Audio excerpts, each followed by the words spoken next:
Is it an American Indian legend? No, I think he was just supposed to be a guy. an Ozark legend. Yeah. Yeah. Ozarks. Now, where do you live? You live in St. Louis? No, we live in Springfield. Springfield. That's Ozarks. Is that Arkansas? No, Springfield, Missouri. Oh, Missouri. Well, how far is Arkansas? In Missouri. Route 66 does come through Springfield. The Ozarks. How far are you? It also goes through Rolla as well. But Rolla is more towards St. Louis. Well, how far are you from the Ozarks? Well, we're in the Ozarks. You are in the. Oh my God! Oh, I heard. It's about 2 hours away from us. You know, I heard about the Ozark Mountains. St. Louis. St. Louis is 3 hours from here. 3 hours east. Kansas City is 3 hours north. So we're in the southwest corner of the state. Yeah. So do you go? We've heard about the Ozarks, of course. The crazy people way up in the Ozarks. So In the hills. Yeah, up in the hills. So I'm assuming like a lot of these legends probably start up where they're at. Yeah. Yeah. Coincidentally, right near the beach line still. So. Yeah. Nice. You heard of Branson, Missouri? Yes. We're just a little 30 miles north of right. Branson. Oh, okay. Yeah, I know Branson. So, and Branson's where all the ball knobbers and everything got their start, and the stories, the ghost Shepherd of the Hills is supposed to be haunted by Haints. By Haints, Yeah, exactly. they're all Haints now. Haint? Oh, is that what they call them up in the hills? Haints? Yep, Haints. Well, you seen the Haint? Yeah, that's Ozark. The Ozarks is supposed to be beautiful. Oh, it It's is. very beautiful. We have a lot of hills. We're a lot like New England as far as terrain goes, like Pennsylvania or Massachusetts. We've got a lot of hills. The Arkansas mountains are actually quite tall. There's some beautiful scenery down there, and we have more caves and waterways in Missouri than almost any other We state. have a lot of springs, a lot of sinkholes, a lot of houses all of a sudden have the ground open up underneath of them, and the house goes. Yeah. Oh my God. Limestone, which is very good for drawing spirits or providing energy for Water, spirits, supposedly. limestone. So do you have a lot of residual hauntings that you've been on where it's just kind of been held in to the place? Yes, actually, and it seems like a lot of them too are a combination. We were at one well-known place that we've been to. It's starting to get more well-known. It's used to be the resort area way back, like when Al Capone was around, before like the Ozarks became the resort area. And it was a little bitty town called Morse Mill, which is not too far from DeSoto, Missouri. And there was this old Morse Mill hotel that Charlie Chaplin visited, Clara Bow, the James brothers, they were everywhere in Missouri. Charles Lindbergh, Al Capone. So this place was built by a man who designed bridges and stuff in St. Louis. And it was a hotel, post office, a brothel. So many of these places around here have been hotels and railroad houses and brothels. So you get this place with a brothel, you get all kinds of stuff going on. Oh, yeah. Speakeasies, and Home of the first female. but yes, murderer. Bertha, well, one of the first. One. Yeah, Bertha Gifford used to work there when it was a hotel, and she killed men and little kids by feeding them chocolate with arsenic in it. Oh my God, who is this? Bertha Gifford. Oh, wow. How many did she kill? Serial killer.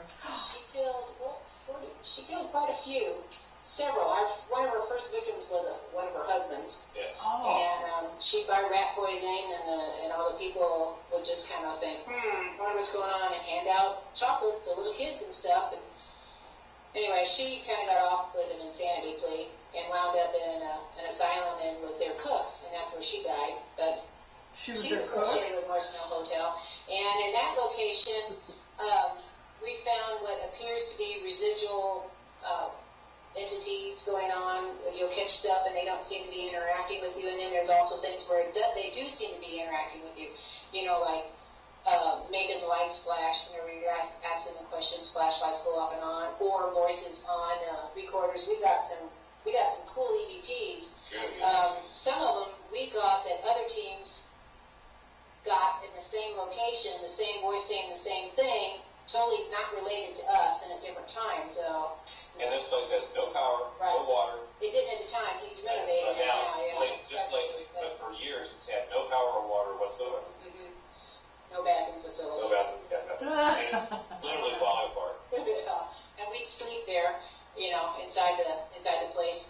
One time when I was sleeping there on this big air mattress, the other team members were it was in like the front room, and they were standing up, and I felt what appeared to be like a child's hand pull the sleeping bag off of me. And another time, they put a couch in there, and I was sleeping on the couch, and my daughter and another teammate was sleeping on an air mattress, and a couple other teammates were sleeping on another one in the same room. And so there's a space between me and my daughter on the air mattress, and her and I both heard child-sized footsteps running between us. And it was, late or early in the morning. We were tired. We were laying down there, and we heard that, and we looked up, looked at each other, and nodded at each other, and go, "Oh, yeah, I heard that too. Okay, let's go to sleep."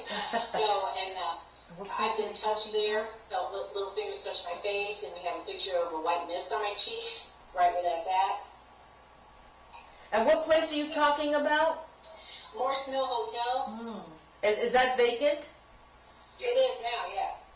And is he planning on opening it up again for? Yes, he's wanting to. Paranormal teams can go in there and investigate. There was it was on one of those most scariest places, I think. And I think Ghost Hunters is going there. Okay. Oh, they are going there? Yes, I believe they either have been and But they already went. Yes. In fact, it was just shown a few weeks ago. Oh, okay. But he plans to make it into a hotel? I mean, to bring it back? Bed and breakfast. A bed and breakfast. Okay, wonderful. Fun. A popular place that will be. Yes, he's got a Very lot. elaborate. But it's a very historic site too, with because they have the ledger where you can see Charles Lindbergh's signature in it and all that sort of stuff. So it's a nice historic location. Jesse James. Yeah. Nice. James Brothers stayed there. Yep. Wow. Now, okay, so the book that you wrote with all these ghost stories, can you tell us some true ghost stories? Some good ones? Some good ones. Yeah, we want the scary ones. Scary one. Let's see. Well, Morse Mills has got some scary ones. There's supposedly the big slave down there that has picked up big 300-400 pound guys and thrown them across the room. I'd say that's pretty scary. Wow. Yeah, this is. He's one of his claims to fame is that don't go in alone. You may be physically hurt. People got scratched there. Did we get pictures of someone getting scratched? Yeah, we have pictures of some of our team members getting scratched, pushed down the steps, and that sort of thing. So, and we actually saw shadow people there outside. Okay. Chased them, and the neighbors are totally afraid of the place. Whenever a paranormal team comes and they want to come over and see it because they see all kinds of stuff going on. And mind you, the place is abandoned; nobody's living inside of it. So the neighbors all around it see things and take pictures and just frightened to pieces of the whole place. Let's see, something else real scary besides zombie roads, got things that chase you down the road. So what stories are in your book? Well, pretty much the ghost tales that have been handed down, like the Goatman's Grave. I mean, that's, the Goatman, him chasing you down the road or jumping on your cars is scary to people who witness it. Right. The job with spook light. Yeah, but the spook light is not particularly scary. That's kind of an anomaly that even the Corps of Engineers doesn't know what it is. It's been investigated for almost 100 years now. Yep.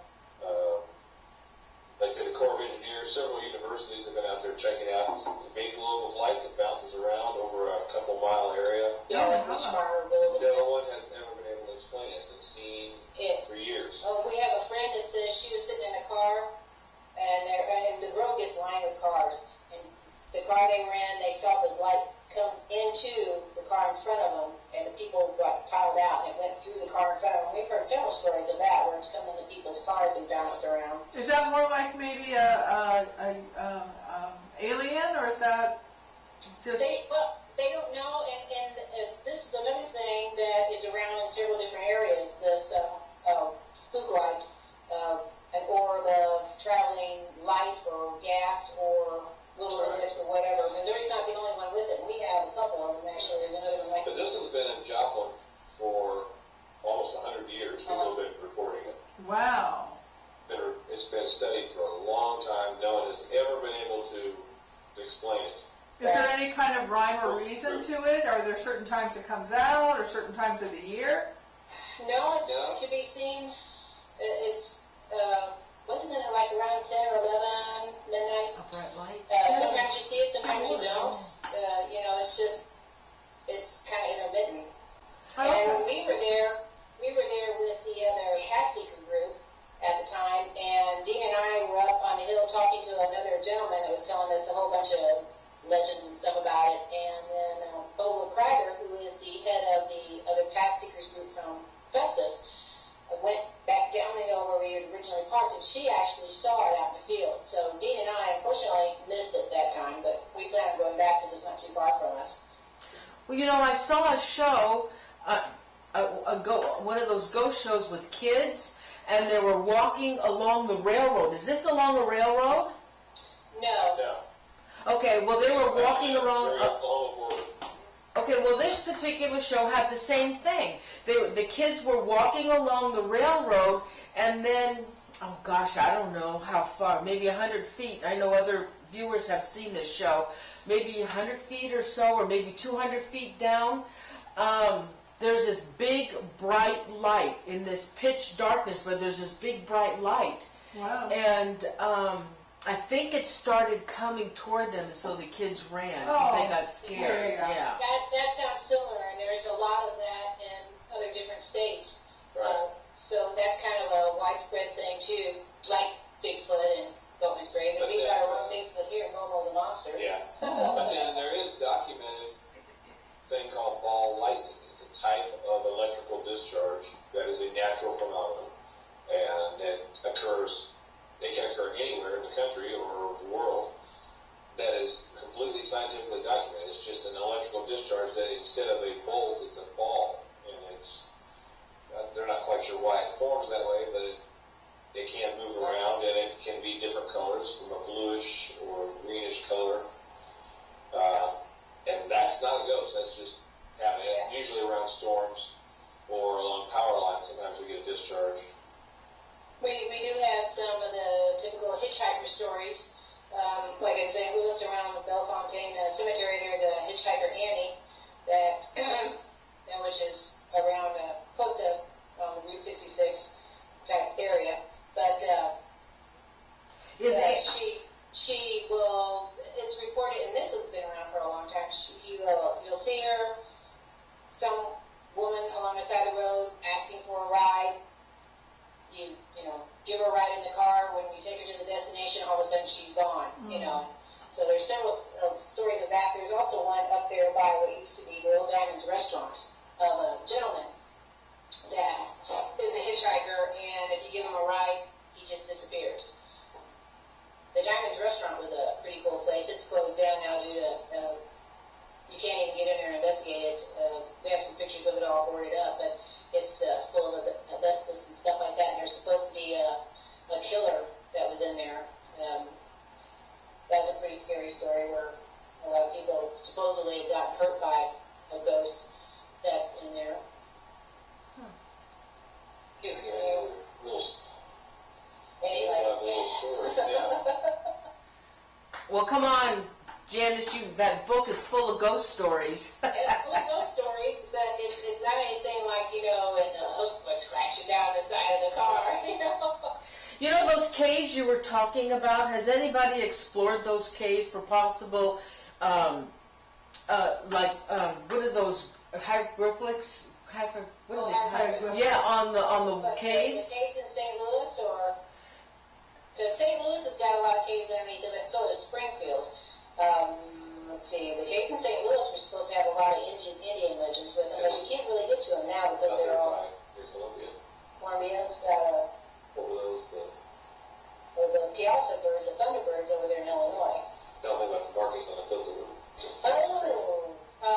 Up around close by Columbia, Lewis and Clark had recorded some hieroglyphics by an Indian nation. I'm not sure if it's the Osage exactly, but it had to do with basically the Great Spirit, and the Indians have got legends of little people, which are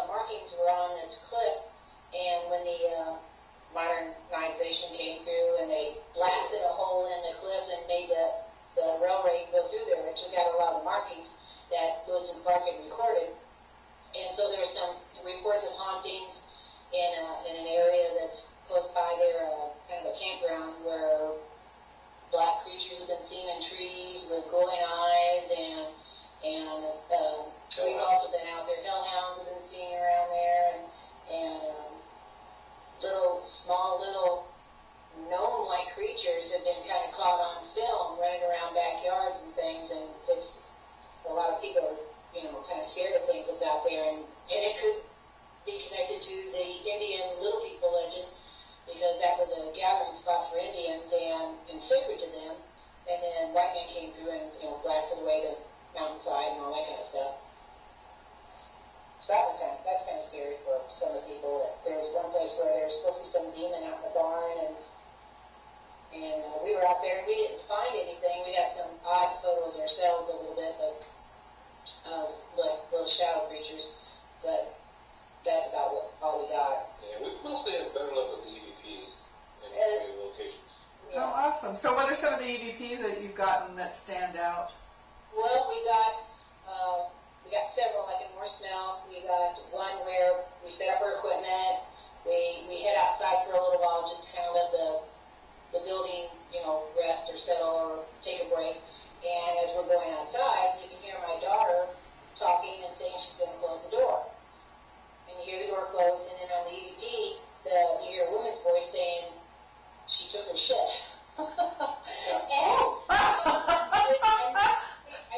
And this same recording. Same place in the brothel. Yeah, and this same recording that we've been told by the owner of the hotel, another team got the same voice saying the same thing in that front room. So that would probably be residual. Right. And we thought that was rather cool that somebody else felt the same thing we did. Awesome. You tripped there and got I tripped over a tripod, and my co-founder at that time of the other group laughed at me, and right after her, you hear a deep male voice laughing as well. And there was no men there that time. Oh, wow. And we were at a private location, private home, which was kind of cool. We were doing our thing, and the homeowner had set up a coffee pot for us. So we were getting ready to take a break, and I said, I need some coffee. And on the recording, we have a voice saying, "Coffee rules." And that makes you think these owners have lived in this location for a long time. So whoever might have been there would have been there a way long time ago, probably not of this era, but to have said something in our modern vernacular, to me that would suggest an intelligent being entity there, because they were picking up modern language to say coffee rules. Somebody from the 1800s wouldn't say coffee rules. At Right. the same time, we got another recording. She had to take a bathroom break. Yeah. I said, my turn to go potty. And then a little child's voice says, I need to go potty. Mommy has to go potty. Gently, a child's voice. Yes, no And children there in was the no house. children there. Oh. We were at a bar up in Buffalo, which is about an hour north here of Springfield, and we got some interesting EVPs there. Some sound like parrots. We have a mimic of Dean, because one of the reports is they would hear a whistle and ha ha, which on our recording we got the same thing, and to me it sounded like a parrot. But he whistled. That was a little just odd too. Yep. And we got an echo back. Somebody doing it very, very It was about quickly. 5-10 seconds later, and it was very similar. It wasn't quite the same. It was a very similar whistle though. Kind of like someone trying to copy it. And we have a male's voice saying, "Y'all come around to my place." Wow, those are My favorite, we have a little boy EVPs. with an accent that I'm not sure whether it's British or what, but he says, "Come on, get on with it." It just cracks me up. We also got a really good picture of an orb, which normally discount most orbs. Most of them turn out to be moisture or dust motes or bugs or something. But this is one we were taking outside. We were just taking pictures of the building, and the owner of the building was standing in the doorway of the back door. And there's 3 pictures taken in a row within 2 seconds. The center picture has a bright white yellow colored orb, which looks to be about a foot in diameter, that obscures part of the building. right above his head. It doesn't reflect off anything, and It's solid. It looks like it's solid, from within. and it definitely obscures the building. We took more pictures. There's no other light source in the area. It's very dark behind there. There's no reflective surfaces. We couldn't find any reason to see a light there, and with no flash reviews. So, And that location is not really a scary story, but anybody who was in the bar, the stories of the ghosts had been around for a long time, even before the present day owners. But it was well known that if you made fun of the ghosts, something would happen. And a lot of people came up to us the first time we were there and was telling us their stories. And if they started making fun of the ghosts, things got thrown at them. Oh my goodness. The bar was in like two different buildings, and so you had some pool tables over here by the bar, and another room that had pool tables. And one particular gentleman that was getting ready for it was like the workers, and the bar was getting shut down. So the one side was dark, and they were just over here by where the bar was, and he was making fun of the ghosts. And from the darkened room with nobody in there, a piece of plastic came flying out and hit him in the chest. They saved it and showed it to us. yeah. And then some other guy, this big guy, come here, let me tell you a story. And he was standing up against a pillar, one of those support pillars in the middle of the room, making fun of the ghost, and something came flying across the room and hit him in the chest. They have a kind of an urban legend with that place that before the present day owners, some guys were in the room where they had the majority of the pool tables making fun of the ghost, and one of the balls came up off the table and flew out the window and across the street. And this building's on the main street in Buffalo. Oh my God. So if you don't make fun of the ghosts when you're in there. Guess not. And also in there we had a recording of a female's voice that, what did she say? She was screaming for help or something. Yeah. You couldn't make out exactly what she said. Oh no, and don't, and everything, and then kind of a scream, and it sounded like something maybe bad happened. At Morris Mill, we had a recording of a child's saying, that's my mommy, and a bunch of the little child like screaming and a female screaming, and when you listen to it, it sounds like you're hearing a residual of a beating or possibly a murder. It just gives you chills. Oh my goodness. And we've been touched, we've had hair pulled, we have... Do you post any of your, do you have a YouTube channel? Do you ever post any of your EVPs? We haven't yet. We got the Dowling Rod session posted. The owner of the racket billiards posted some Yes, of the she EVPs. posted, we gave her the That's EVPs, on and she YouTube. posted them. Okay. About 15. Well, yeah, we took 15 of the best ones and gave her, because we had hours worth of stuff. And so we just said, here's the 15 best and clearest that you can make out. And so she posted them on YouTube. But, I mean, we wouldn't have ever done anything like that without permission from the owner of a location. One interesting place, Houston House, that we've been to just recently. Houston House was a boarding house in Newburgh, Missouri, which used to be a railroad center. Which is near Rolla, Yeah. on 66. And it's been there since the late 1800s, I believe. Yeah. And it had what? Was it also a brothel? I don't remember if they said that was a brothel. It was a hotel, and it was there by the railroad house, and it's got a restaurant down in it now. Yeah. But the night we were there, in fact, we're going to be going back. We're planning on going back in February. Have you ever felt like you wanted to go over to those Ozark Hills, which are supposed to be really haunted and stuff going on over there? Have the two of you ever gone up there and done an investigation in the hills? In the hills? Yeah. There's hills everywhere. We're in the hills. Oh, but I mean, are you part of the Ozark Hills? They're in those Yes, years. Oh, you're in the Ozarks. Oh. We're in the hills of the holler, right? So did the two of you ever go, just go up there in the hills in the dark and sit and listen or do EVP work up there? Well, we've gone out to cemeteries and a lot of the places The mine. Battles Mines. Yeah. Yeah, well, that's down there by Festus and everything. That's So, Have you ever been I've spent a lot of time in the woods through my life. yeah. by yourself? Yeah. Really? Ooh. Okay, so what is the scariest location you've ever been to? Scariest? Yeah. People keep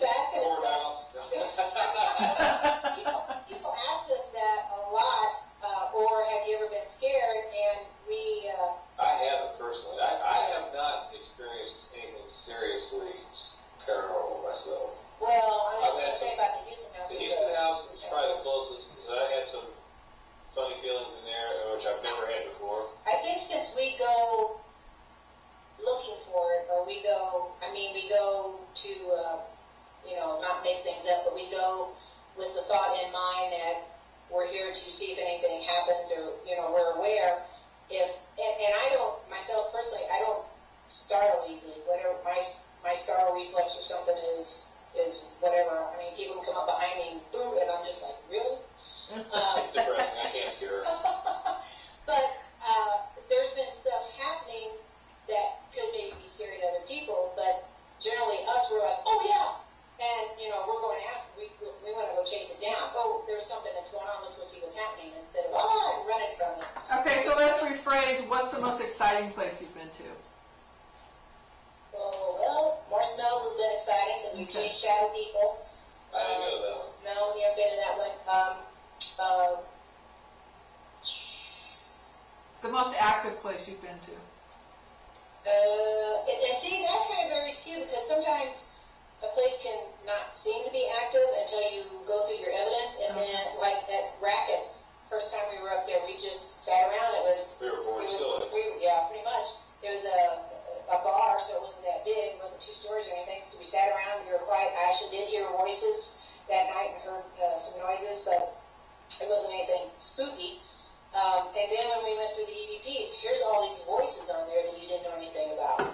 And the private, with the little kid that said I have to go potty, again, another quiet night. What was scary about Racket was we were hearing about some of the employees. For instance, they hired some new bartenders, new barmaids occasionally, and if they didn't tell them about anything, usually the next day they would say, "What's going on here?" Oh, no. I'm in the kitchen doing dishes, and I'm hearing people in the back room. I go back and there's nothing there. The doors are locked. What's going on? And they say, "Oh, well, it's kind of haunted." And they had people quit over it because they hear some really seriously loud noises. I didn't hear any of that myself, or we didn't that night we were there. I heard voices. Something like that. I've been in another private location where I had somebody wanting to get my attention, and a hand being in between my shoulder blades, like, "Hey," pushing me. One location, it's called the Johnstown property. It's in towards the Kansas border near western Missouri, and what's known as the Burnt District, where the Order 13 was given for people. They had to get out because as during the Civil War, they were coming through and just burning everything. And this particular location was also on one of those most haunted TV shows, the house where there was all the flies in the windows and things like that. We were out there. That's the and well, isn't that the Amityville house? No. That's like in New England somewhere. Yeah. So what house that was on one of those ghost story places that had flies? Because that's the only one I know that had flies. Yeah, well, this one was a big 2-story. The house is no longer there. The barn's there, and it's on the historic register because it was where the soldiers had their council, tribal council. A lot of prisoners were hung there. The house was supposedly built over a bunch of unmarked graves, and supposedly that's why it was haunted. But I finally did catch the show after I'd been there. And part of the show had told about one of the rooms where the girls stayed in, and that there was a whole bunch of dead flies in the windows, and they could never clean them out, and that was one of the things that was bothering those people at the time. But when we were out there, I saw my first white apparition. I've seen shadow people and black apparitions before, but this one kind of looked like a dust devil, and it was in the moonlight, and there was this swirling white apparition.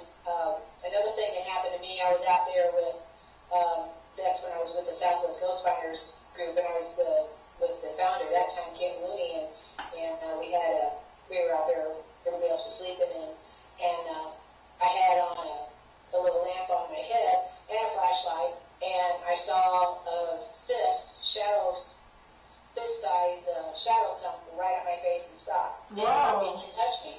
But I looked around, and right in the lights of my flashlights, here's this fist coming at me. So that could have been considered, scary, spooky. It is to me. A little jarring. Yeah. A little jarring. It's kind of like, hello. But like I said, I don't startle easy, so it was just like, oh. Another gal and I were walking down a road, the road that went right by the property. We were out kind of exploring around, and both of us heard what sounded like a horse and rider bearing down on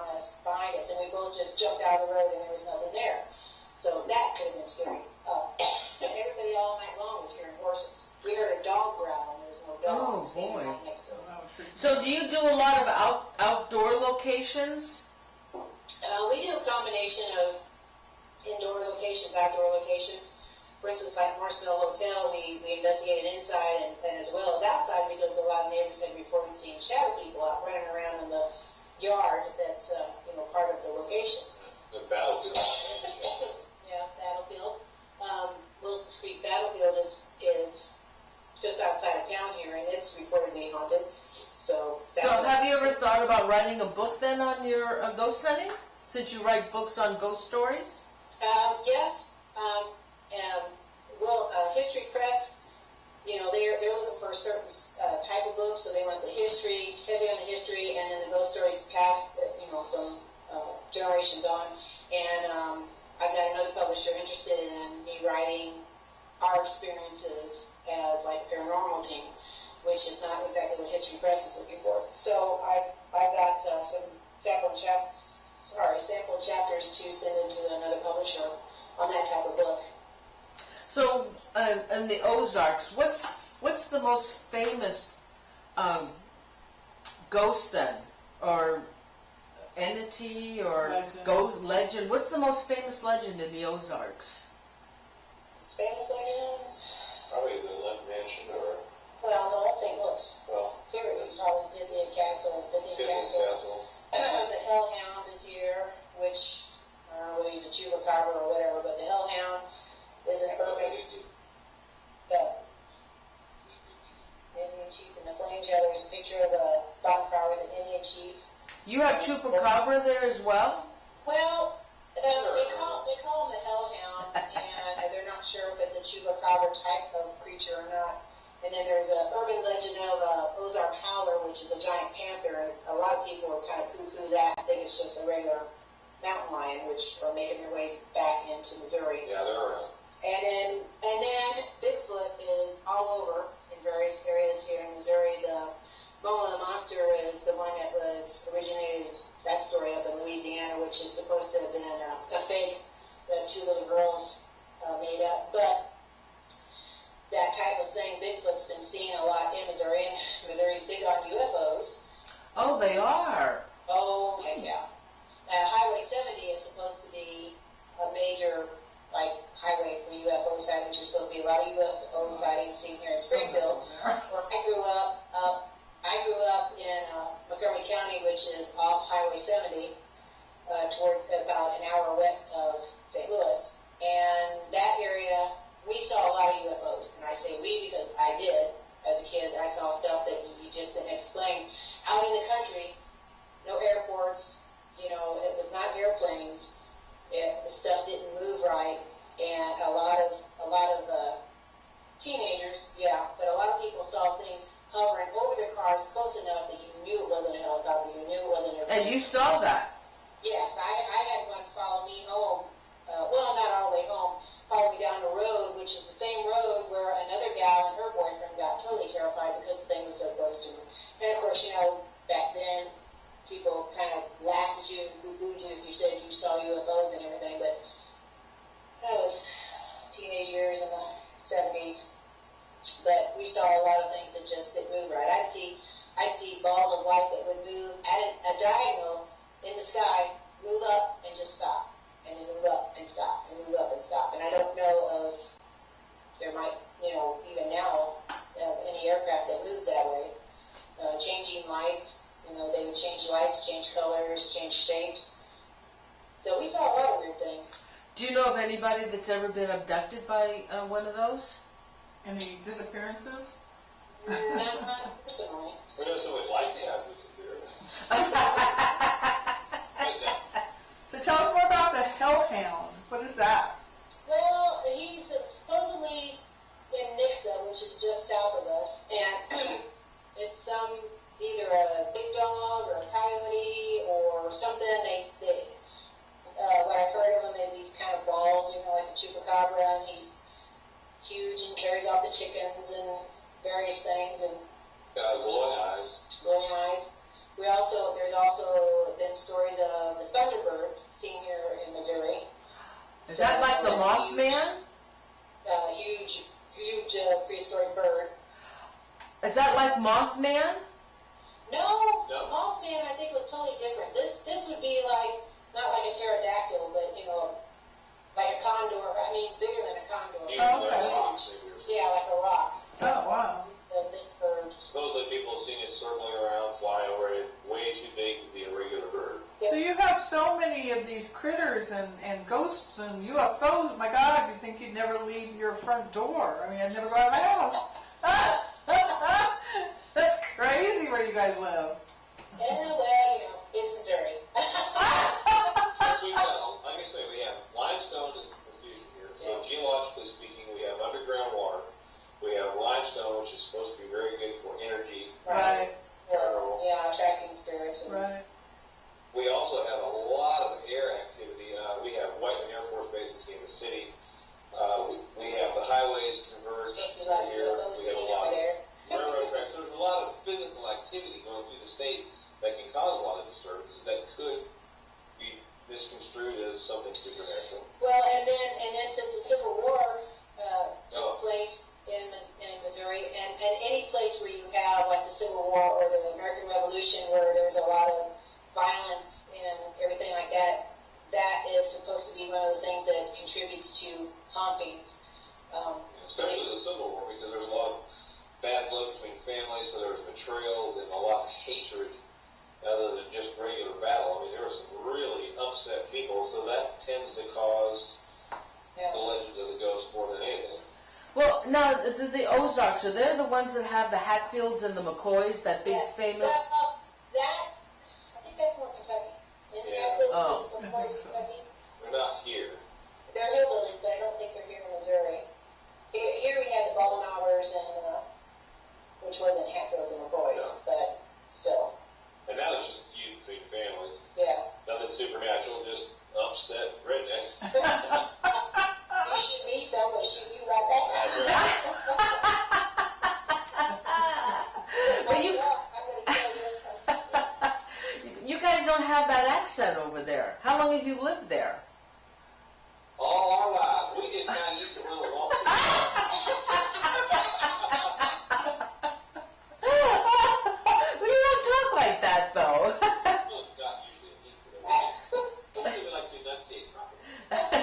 Missouri doesn't have a big accent, does it? Well, they have that kind of accent, don't they?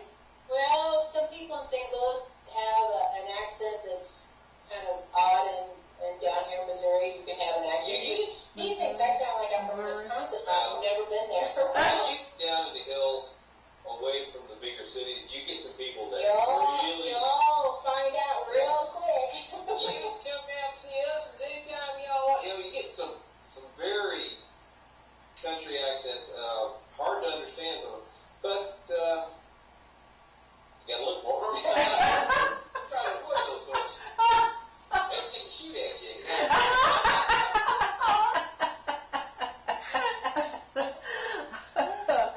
Wow. Are there any dangerous people over there that hang out in the Dangerous hills? people. Yeah, that hang out in the hills, you know. Moonshiners. Yeah, you got moonshiners over there? Yeah. We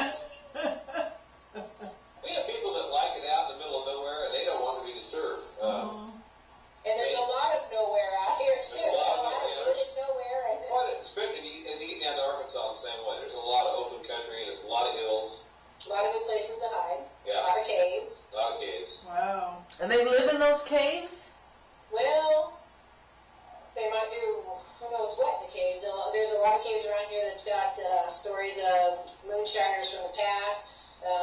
Fantastic Caverns up here a little bit north of town had been a speakeasy during the Prohibition. Yeah. And a lot of The Jesse James Marble supposedly hid treasure all over the place in caves. And Marble Cave down Spanish gold is here. Yeah. Oh, what's Spanish gold?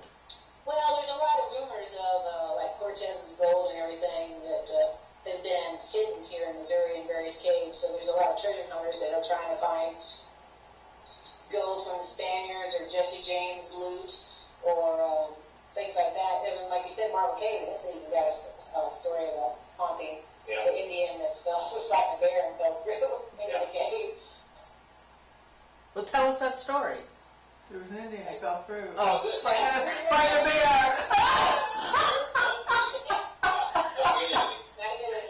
It's a very, the cave is in Silver Dollar City, which is an amusement theme park, based on the 1800s way of life. But when it was discovered, they used it originally as a speakeasy and a dance hall. And they mined back guano. And yeah, there's the huge source of guano, which was used for the mineral content. Made for ladies' mascara. That too. Explosives, you can use it for explosives. But to get down into the cave, you go down a tower. It's 6 stories. A big dome room. Yeah, it's a big dome. It's a 6-story staircase down to the top of this big dome, and then you go down and spiral around it. So it's a huge room. You can float a hot air balloon in that room. Yeah, Wow. it's very, very large. And then it goes down quite a ways. There's waterfalls in there. It's a beautiful tour. It takes about an hour and a half to walk through it. Yeah, the tour guys will tell you that one of the explorers thought it was a gateway to hell because there was one drop off where his light wouldn't reach, and when he threw a rock down and it hit the soft mud, so he never heard it hit. So he thought it just kept going on, and it led down to hell, so he got out of there. Yeah. Let's see, and then Silver City has got the Shepherd of the Hills play, from the book that was written there, and there's a ghost that appears, has been reported appearing in the play. You sit in an amphitheater, it's an outdoor amphitheater. So you're sitting there and you're looking down on the stage area that's all part of the trail that's there and everything. And so during part of the act where the townspeople are all around and everything, there supposedly is a soldier or something that shows up there that's not an actual cast member. And this is a story that's been there for a long time. Nice. Yeah. So a lot of the stories aren't really scary. Although a lot of things can be scary, like if people get scratched or pushed or You're touched noise by yourself. But now more smell, it's not a scary thing, but in one of the rooms where I think one of the prostitutes are supposed to have been killed, that men will be inappropriately touched. Ooh, nice. So I'll have to put up the address so the guys know where to go.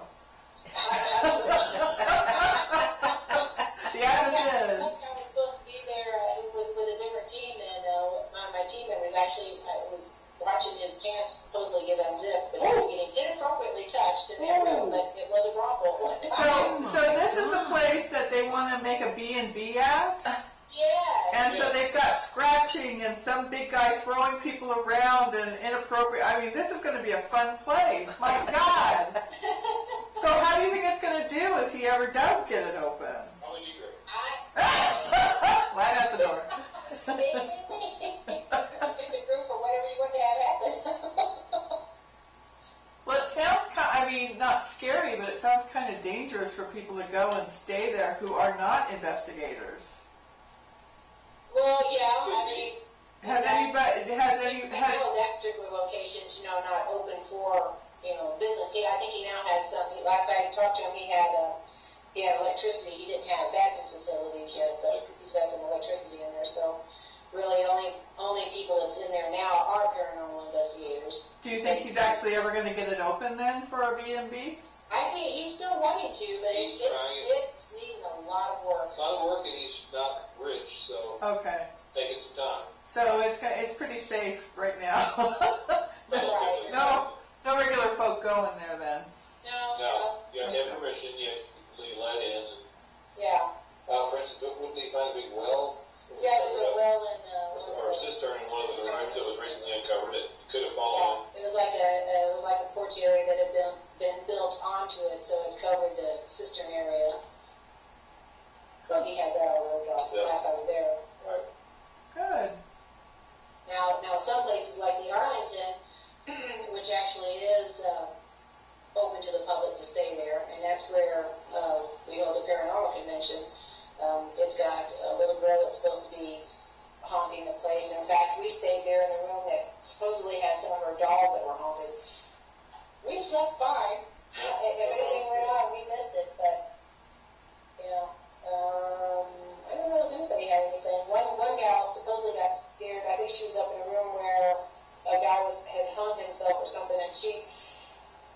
off the next day, so I didn't know whether she just freaked herself out or something happened, but she managed to stay there one night and then was gone. Wow. My goodness. But of course, me, it's like if I go someplace and there's spider webs or something going, hey, to me, I'm going, oh, cool, do that again. Awesome. Well, you got 15 more minutes. What else? What else? I mean, we might as well stop at 9. But you got anything else you can want to tell us? Let's see. Well. So tell us where they can get your book. Oh well, Amazon. It's at Barnes and Noble. For sure. I'm not sure. I mean, there's various bookstores here in Missouri, but You can order it directly from History Press. yeah, you can order it from History Press. Okay. If they wanted it autographed, even you could order it from me and I can mail it to you because I have copies I take around, to non-book stores to sell. Do you have a website? I do. Well, we have a website for path seekers. It's a Wix website. It's PPRS/SWD. Okay. And I think you can find my website. I'm on Facebook under me, and then also I've got the Knox Paranormal Project, which is what I do for my writing. So I have a blog under Knox Paranormal Project, and You can get all of it there. yeah. Great. Because I'm sure people would love to read your book. It sounds really interesting. Well, and they're fun to write. I love doing the research on the locations, and then it's really great if we get to go there. We're trying to get into the state penitentiary here in Jefferson City, which is a haunted location. Awesome. On that, and we've got a few things lined up. One really cool place we were at was up at close to Columbia, Missouri, which is Highway 70. Columbia's a college town. This place is called Ravenswood, and it's been in the same family for 16 generations. You were there at that one. Yeah. And it is gorgeous. It's many, many acres of land. And 1,200 acres. Yeah. And you go inside there and you see all the original furnishing from 16 generations ago. That's just so cool because it's all there. It's like walking into a museum. There's suit of armor. There's the clothes, there's Civil War uniforms, there's everything there. Nothing's changed. Furniture. Yeah, so it's not like it's something that somebody's bought and they've gone and found stuff, period, that would fit there. This is actually what belonged to the family. Oh my God. So 16th generation son, is living there, and it's the coolest place. And there's stories of one of the ladies that died there. She's supposed to haunt the place, but it's not a scary haunting. It's she's there. Okay. It is absolutely fantastic to get to go to these places like this and see all this. That's very exciting. How fun. It sounds like y'all are having a really good time out there. Oh, we do. Yay. I mean, we have fun, but we take it seriously too because you don't make up stuff, but you have some really cool things that happen to you. And you try to help. For instance, was it Kinder House? Oh, Kendrick House? Kendrick House in Joplin. We contribute to try to save that place. They're refurbishing it. It's a Civil War Civil War battle skirmish took place right there. Yeah, there's some slaves killed there and everything. And so a lot of these historic locations are in danger of being lost due to modernization or whatever. So it's nice to be able to go there, and if they allow paranormal teams to come in, and you can donate money, to go do an investigation here, and it can go into the upkeep of that building. Right. It's nice to keep that around. Janice donates some of her book sales to Yeah. them. So it's nice to be able to get involved with something like that. And in fact, the night we were there, the night before, the news team from Joplin had been there investigating, and they had set up a flashlight and were asking questions, and the flashlight was flashing on and off in answer to their questions. Yeah. And it Wow. was doing it for quite some time. They got it on camera. They put it on their news film. Yeah. That was pretty interesting. We missed We had something like that happen too, where we had a camera that wasn't a night vision camera, but we had a flashlight set up on top of it, and this was at the Morse Mill Hotel, and we were in the room with the camera aimed towards us, and we just replaced batteries in the flashlight, and we didn't loosen it or anything, like you see on TV where they loosen it, right. and they say, okay, now it won't take much for you to touch it. This thing, we didn't mess with it. It was just there to illuminate for the camera, and we started asking questions of the little girl that's supposed to come out there, which is who we think we have the picture touching me on the cheek, and the flashlight started getting brighter and then dimmer, and it would sometimes go all the way off, and we, asked the typical, okay, make it bright if it's yes, and it would do that, and make it dim if it's no, and can you turn it all the way off, and this thing was doing this, and was answering our questions, and we got my co-founder at the time took a picture towards the camera, and it did not show up on her photo, but when she took a picture towards the camera, I saw definite in the flash outline of, say, like an 8-year-old girl and a smaller boy figure standing next to her, and so that was pretty cool. And of course, it didn't show up on camera. Now, if you've ever heard of the Valeska Axe Murder House, I saw a bunch of shadows that night. Our equipment was acting up a lot. We got one good recording off of that said they took an axe to my head, and that recorder for was the voice a child or an adult? It sounded like an adult male.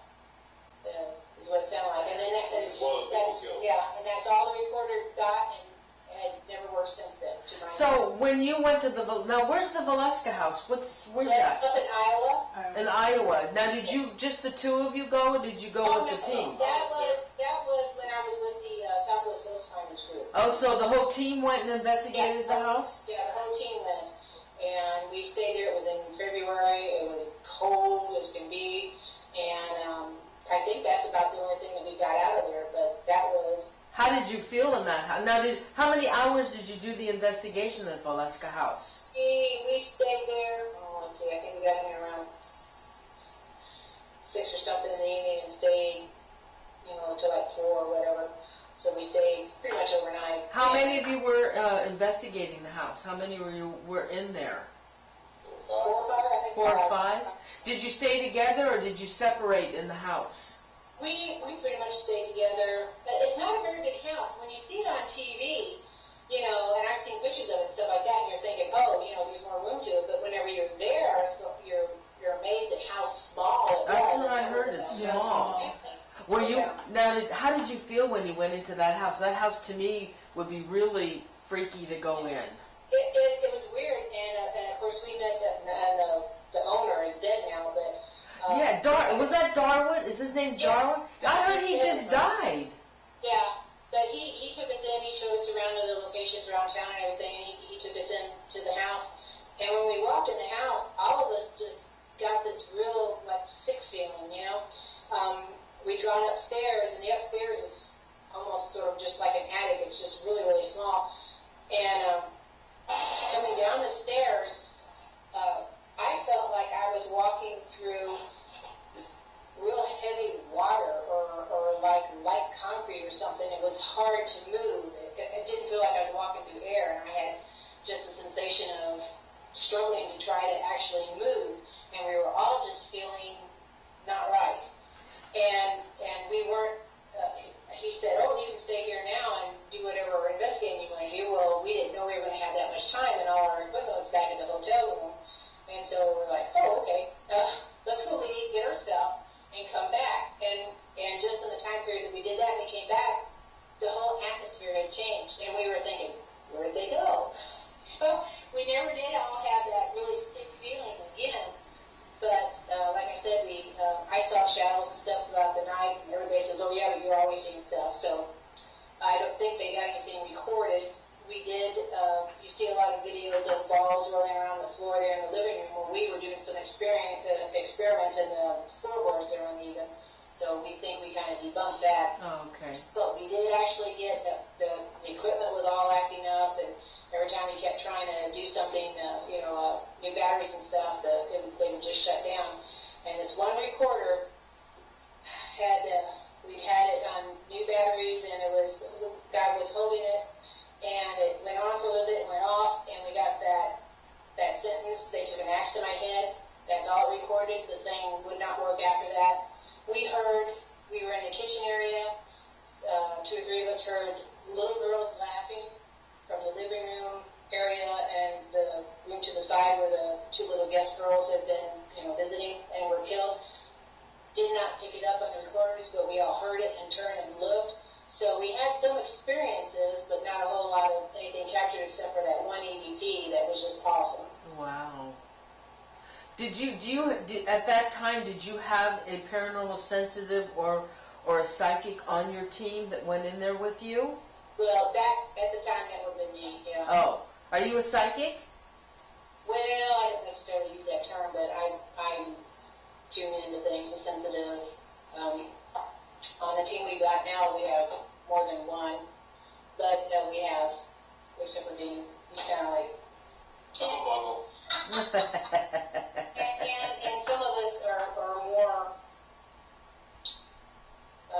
we have like varying degrees of things. Like I can see a lot, like with my, visually see things that my daughter maybe doesn't, but she'll pick up on other stuff that I might not pick up on. So you didn't see anything at the Valeska house?